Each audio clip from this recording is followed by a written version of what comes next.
ఏలూరు పుష్పలీలా నగర్లోని సరస్వతి విద్యానికేతన్ పాఠశాలలో దారుణం చోటు చేసుకుంది. హోంవర్క్లో తప్పులు చేశాడని 6వ తరగతి విద్యార్థిని ప్రిన్సిపల్ చితకబాదారు. అతి దారుణంగా బెత్తంతో కొట్టారు. గాయాల పాలైన విద్యార్థిని తల్లిదండ్రులు ప్రభుత్వ ఆసుపత్రికి తరలించారు. ప్రిన్సిపల్ ఉదయ్కి దేహశుద్ధి చేసి పోలీసులకు అప్పగించారు. ప్రిన్సిపల్ను వెంటనే విధుల నుంచి తొలగించాలని డిమాండ్ చేశారు. విద్యార్థిని ఎందుకు కొట్టారని ప్రశ్నిస్తే దురుసుగా సమాధానం చెప్పారని తల్లిదండ్రులు మండిపడుతున్నారు. నాకు కూడా నన్ను కూడా తీసేస్తా అన్నారండి. నేను కూడా చెప్పాలి, నన్ను కూడా ఉద్యోగం తీసేస్తాను. సారీ అంటే అలా కొట్టేసి సారీ సారీ అంటే కాళ్ళు కూడా పడుతుంది.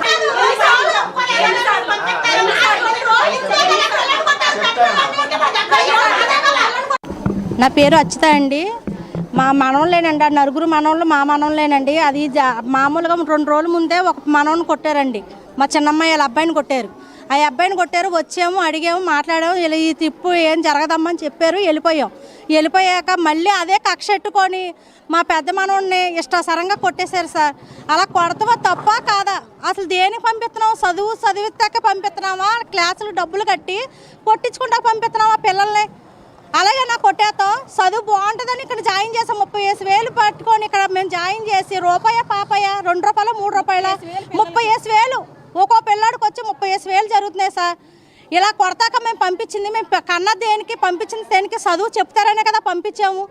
ఇలా చేస్తే ఇంకా 2 పిల్లల్ని ఎవరన్నా జాయిన్ చేస్తారా ఈ స్కూల్లోని? మళ్ళీ ఏదన్నా అవుద్దా? ఇవన్నీ కాదు, అడుగుతుంటే టీసీలు ఇచ్చేస్తామంటున్నారు. ఇప్పుడు ఏమీ కాదు, మాకు అవన్నీ కాదు. ఆ అబ్బాయిని ఈ స్కూల్లో నుంచి పంపించేయాలి. ఈ స్కూల్ మూతపడిపోవాలి అంతే. అయితే మా బాబు మా మనవడు ఇక్కడ ఇందులో చదువుతున్నాడు, ఇక్కడ స్కూల్లోని. ఆ బాబుని 4 సార్లు పిల్లల్ని అసలు కొట్టేసి నానా హింస పెడుతున్నారు. 4 మనవలు చదువుతున్నారండి ఈ స్కూల్లో. అయితే మొన్న ఒక పిల్లని కొట్టారండి, అడగడానికి వచ్చాం. అంతకుముందు ఒక పిల్లని కొట్టాడు, అడగడానికి వచ్చాం. చెయ్యి వాసిపోయింది, దువ్వేంతో కొట్టిందంట. దువ్వే నరుకులు పడిపోయి చెయ్యి అంట బ్లడ్ ఇలా కాచుకొని వచ్చాడు పిల్లాడి ఇంటికి. అప్పుడు అడగడానికి వస్తే కొడతాము, మాట వినకపోతే కొడతా ఏంటి, చిన్న స్పెల్లింగ్ మిస్టేక్ కూడా అలా రక్తాలు వచ్చేటట్టు కొడతారంటండి.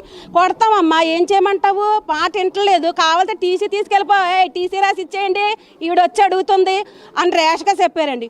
ఇప్పుడు కూడా రాత్రి పిల్లండి పొద్దున్న 10 కొట్టారంటండి. రక్తం చేతులు గెడ్డలు కట్టేసి రక్తం చర్మం చీరుకుపోయి రక్తం ఇలా కారిపోతుందండి.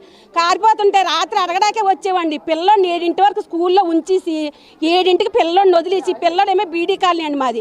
7కి 7:30కి ఇంటికి వస్తే ఈలోపు మేము బళ్ళు వేసుకొని రాత్రి వచ్చేపాటికి తాళాలు వేసుకొని వెళ్ళిపోయాడండి, లేడు.